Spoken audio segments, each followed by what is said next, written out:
Success. तो अगर कुछ भूल चूक हो जाए तो माजरत चाहूँगी। No problem, all the best. Thank you. So let me give a brief about today's performance. I have divided it into 4 parts. So the first part, it is a nazm followed by 2-3 short shairis where I'll be giving you the context. तो जो ये पहला part है ना, ये जो नज़्म है ये बहुत स्पेशल है क्योंकि ये बहुत ब्यूटीफुली कंटेम्प्रेरी और क्लासिकल पोइट्री को, शायरी को पिरोती है। तो चलिए आगाज़ करते हैं। इरशाद। मैं जितनी सेकुलर वो उतना रिलीजियस फंडामेंटलिस्ट। मैं जितनी सेकुलर वो उतना रिलीजियस फंडामेंटलिस्ट। मैं जितनी ह्यूमैनिटेरियन वो उतना जिंगोइस्टिक। मैं जितनी लिबरल वो उतना एक बंद दरवाज़ा। मैं जितनी लिबरल वो उतना एक बंद दरवाज़ा। और मैं जितना इक्वालिटी में बिलीव रखती वो उतना बस नाम का फेमिनिस्ट। बेशक हमारा अलग होना लाजमी था क्योंकि जहाँ हमारी सोच इतनी मुख्तलिफ थी वहाँ बेचारा दिल कैसे लिख पाता एक सफ़रनामा। मिलने की कोशिश में बस जंग रूह का आलम रहा। मोहब्बत तो थी वही पर खुद को खुद ही में खो दिया। तो चलिए अब सेकेंड पार्ट की ओर चलते हैं।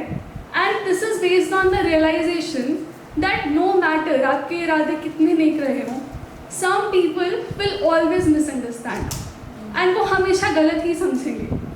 एंड आई थिंक हम सबकी लाइफ में ऐसे मोमेंट्स आते हैं जहाँ हम चूज़ करते हैं कि वी वोंट बी एक्सप्लेनिंग मोर। सो लिखा है कि मेरी वफा से वाकिफ़ था बस मेरा कलम, जो राज दिल बयां करते करते रोशन हो गया। So this is how I started writing. तो चलिए तीसरे पार्ट की ओर चलते हैं। इसका ना कॉन्टेक्स्ट कुछ इस कदर है कि ज़ख्मों से भी ज़्यादा ना दर्द तब होता है जब किसी अपने के लफ्ज़ आपको बेवजह गुनहगार बना देते हैं। बट ऐसे मोमेंट्स ना बहुत प्रेशियस होते हैं because they teach us the art of self routing and also tells a lot about other person. तो लिखा है कि उसके इल्ज़ामों के ला हासिल बोझ की मुझे ज़रूरत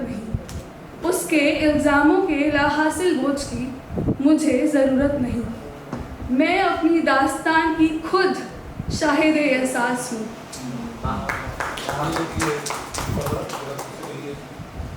उसके इल्ज़ामों के ला हासिल बोझ की मुझे ज़रूरत नहीं, मैं अपनी दास्तान की खुद शाहिद एहसास हूँ, यानी कंपैशनेट विटनेस। एक और शेर लिखा है कि उनकी ज़ुबान के ज़हर ने उनकी असलियत को कुछ इस तरह बेनकाब कर दिया। उनकी ज़ुबान के ज़हर ने उनकी असलियत को कुछ इस तरह बेनकाब कर दिया कि रही सही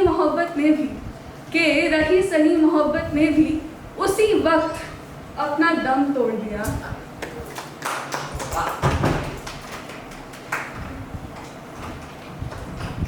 तो चलिए अब परफॉर्मेंस के लास्ट पार्ट की ओर चलते हैं। And it is dedicated to that self promise कि हम ना उनके जैसे नहीं बनेंगे। तो before we proceed I would like to ask how many of you have listened to the ghazal तुम्हें दिल लगी भूल जानी पड़ेगी गाइस। तो उसमें ना एक लाइन आती है, मैं वो रंग हूँ तो चढ़ के कभी छूटे ना। तो as I think all poets do, whenever we listen to something beautiful we just start writing. जैसे मैम ने पेंटिंग्स देखकर लिखना शुरू कर दिया, तो I just pause for a while and I started writing. कुछ अपनी मोहब्बत का गहरा रंग छोड़ आए हैं, कुछ अपनी मोहब्बत का गहरा रंग छोड़ आए हैं, तो कुछ अपनी नफरत का। मगर अहदे वफा की जुस्तजू में इंतकाम हर बार अधूरा छोड़ते आए हैं हम। जाने वाले को हर दफा, हर पल, हर रोज माफ करते आए हैं हम।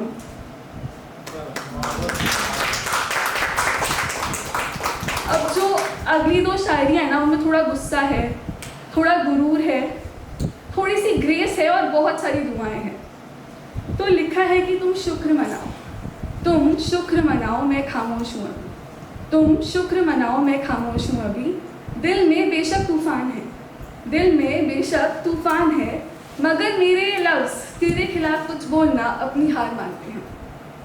खामोशी मेरी कमज़ोरी नहीं, मेरी खामोशी मेरी कमज़ोरी नहीं, ये तो उस वफा का ताज है जो मैंने चुना है। तो अब ये आखिरी शेर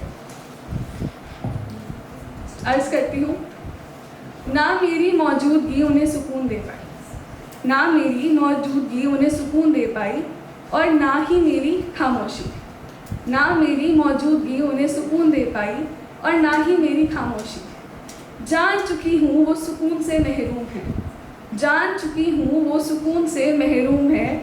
दुआ करती हूँ अपने रब से, दुआ करती हूँ अपने रब से, वो उन्हें दुनिया जहाँ का सुकून दे, वो उन्हें दुनिया जहाँ का सुकून। Thank you so much. बहुत